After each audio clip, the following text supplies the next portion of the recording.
ఇవాళ రాష్ట్ర ప్రజలందరికీ కూడా ఇవాళ బతుకమ్మ పండుగ ప్రారంభోత్సవం జరుగుతా ఉంది. మా అక్క చెల్లెళ్ళందరికీ కూడా బతుకమ్మ పండుగ శుభాకాంక్షలు తెలియజేస్తా ఉన్నాం. ఇవాళ పల్లెటూళ్ళలో కూడా ఏమైపోయిందంటే కనీసం బుగ్గలేసే పరిస్థితి లేదు.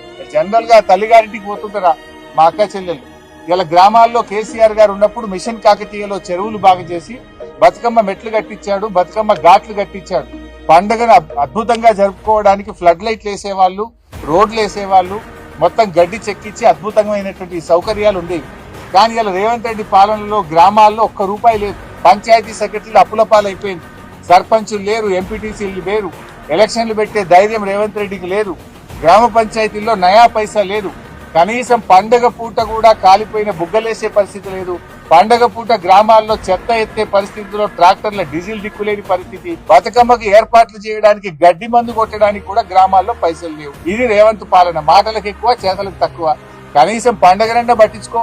ఈ పండగ పూటనైనా గ్రామ పంచాయతీలకు నిధులు విడుదల చేసి తెలంగాణలో అతిపెద్ద పండగ బతుకమ్మ, దసరా పండగ. ఈ పండగ ఏర్పాట్లు చేసుకోవడానికైనా గ్రామాలకు నిధులు విడుదల చేయి. నీ పాలనలో ఈ 2 సంవత్సరాల్లో గ్రామ పంచాయతీలన్నీ కూడా మురికి కుప్పాలుగా, చెత్త కుప్పలుగా మారిపోయినాయి. ఇప్పటికైనా కళ్ళు తెరువు, గ్రామ పంచాయతీలకు నిధులు ఇయ్యి. బడా కాంట్రాక్టర్లకు కాదు బిల్లులు ఇవ్వాల్సింది, గ్రామాలకు ఇయ్యి. పేద ప్రజలకు ఇవ్వాల్సిన డబ్బులు ఇవ్వు.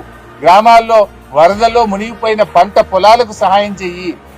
వరదల్లో మునిగిపోయిన పేద ప్రజలకు నిత్యావసర వస్తువులు అందించు.